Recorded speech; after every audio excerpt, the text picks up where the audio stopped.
कमल से। और जो अपने सतगुरु के वचन पे नहीं चलेगा वो सतगुरु का भगत कहां से हुआ।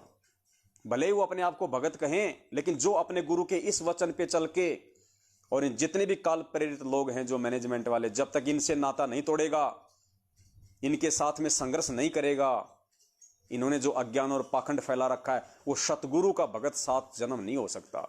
क्योंकि वो सतगुरु की मर्यादा तोड़ के, जिनको सतगुरु ने रिजेक्ट कर दिया, उनका साथ दे रहा है, वो तो सतगुरु का दुश्मन हुआ। दुश्मन सतगुरु का भगत कहां से हुआ? वो तो दुश्मन हुआ सतगुरु का।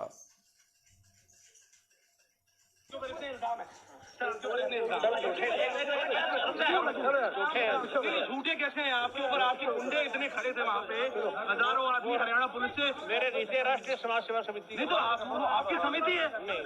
अरे आपकी समिति है बाबा, आप अपने आप को संत कहते हैं। स्पष्ट कहा परमेश्वर ने पूरी दुनिया के सामने, और ये सत्यवादी परमात्मा है। आप रोज संध्या आरती में पढ़ते हो, सत्यवादी के चरणों की मैं सिर पे डारूं धूर, 84 निश्चय पड़े पहुंचूं तख्त हजूर।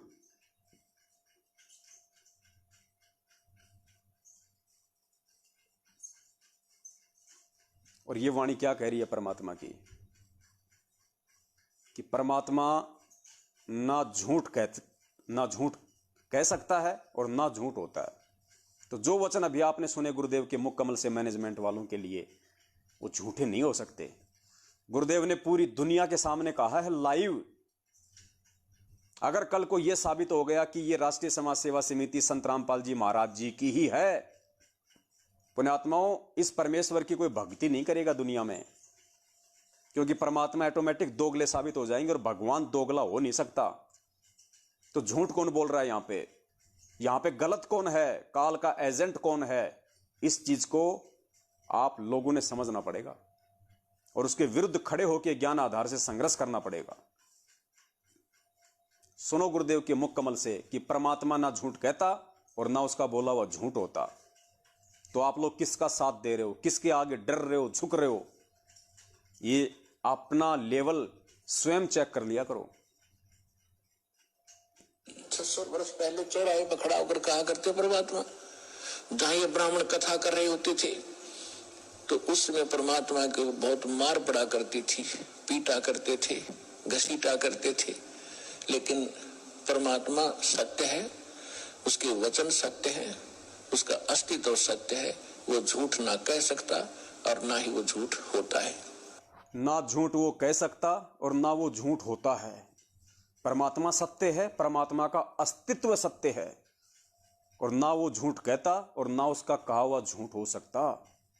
तो ये सतगुरु के वचन है, उसी परमात्मा के वचन है जिन्होंने पूरी दुनिया के सामने ये कह के कि राष्ट्रीय समाज सेवा समिति मेरी नहीं है, इनको रिजेक्ट कर दिया। ये सत्यवादी के वचन है, कभी झूठ नहीं हो सकते। आप इनको समझ पा रहे हो, नहीं समझ पा रहे, ये आपके ज्ञान योग पे निर्भर करता है। कल को ऊपर हाथ खड़े करके रहोगे कि हमने किन गुरु गद्दारों का साथ दिया इतने वर्षों तक, किन काल एजेंटों का साथ दिया हमने इतने वर्षों तक, अपना समय बर्बाद किया, अपनी समासें बर्बाद की। इनको डूबना ही डूबना है। इनकी केवल बैटरी चल रही है मैनेजमेंट वालों की, सिर्फ बैटरी। आज नहीं तो कल वो डिस होनी है। इनको काल के गर्त में जाना ही जाना है। ये सतगुरु के लायक नहीं है। गुरु इनको रिजेक्ट कर चुका है, और उसी रिजेक्टेड माल को आप एक ब्रांडेड चीज समझ के अपने घर में सजा रहे हो। ये अज्ञानता नहीं, मंदबुद्धिता नहीं तो और क्या है? अरे गुरु ने जिस चीज को रिजेक्ट करके उसको कबाड़ी को बेच दिया, आप उस कबाड़ी से उसको मोटी रकम देके खरीद रहे हो और अपने घर में उसको शो पीस में रख रहे हो। ये मूर्खता है, मूर्खता, ज्ञान आधार नहीं है। सतगुरु का वचन है ये अखिल ब्रह्मांड का स्वामी है, जिसने अपने वचन से पूरी सृष्टि को रचा हुआ है। परमात्मा ने पृथ्वी, सूरज, चांद, सितारे, ब्रह्मांड, इनके परमात्मा ने कोई नींव नहीं लगा रखी, नीचे कोई नींव नहीं भर रखी। ये परमेश्वर की शब्द शक्ति से घूम रहे हैं। और वो सत्यवादी परमात्मा अगर झूठ बोलेगा, पुण्यात्मा, सृष्टि खंडित हो जाएगी, नष्ट भ्रष्ट हो जाएगी। तो ये सत्यवादी का वचन है कि राष्ट्रीय समाज सेवा समिति मेरी नहीं है, और जो मेरे गुरु का नहीं है वो मेरा लाख जन्म नहीं हो सकता। अगर मैं गुरु का भगत हूं तो अगर मैं काल प्रेरित हूं, अगर मैं चापलूस हूं, तो मैं उनकी चप्पल चाटूंगा। लेकिन अगर मैं सतगुरु का भगत हूं और सतगुरु के वचन पे मुझे यकीन है कि मेरा बाप झूठ नहीं बोल सकता, वो कभी भी उन काल एजेंटों का साथ नहीं देगा। वो अपने बाप के नक्शे कदम पे चलते हुए, उनके पथ चिन्हों पे चलते हुए संघर्ष करेगा उस अज्ञान और पाखंड के खिलाफ, जो अज्ञान और पाखंड नकली धर्म गुरुओं ने 4 युगों से फैला रखा था। और उनका भगत भी, जो पाखंड और अज्ञान इन मैनेजमेंट वालों ने पिछले 7 वर्षों से कुछ भी छुपा हुआ नहीं है आप लोगों से कि इन्होंने क्या क्या पाखंड किए हैं, क्या क्या आडंबर किए हैं, आज भी कर रहे हैं। कितनी अज्ञानता भरी है इन लोगों में।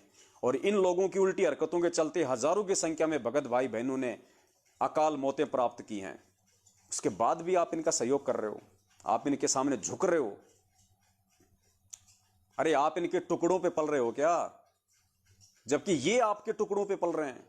ये मैनेजमेंट वाले संगत के टुकड़ों पे पल रहे हैं 7 साल से, इनके बच्चे पल रहे, और फिर भी तुम इन्हीं के आगे झुक रहे हो। ये विचार करने की बात है। हम कहां सतलोक जाने की सोच रहे हैं?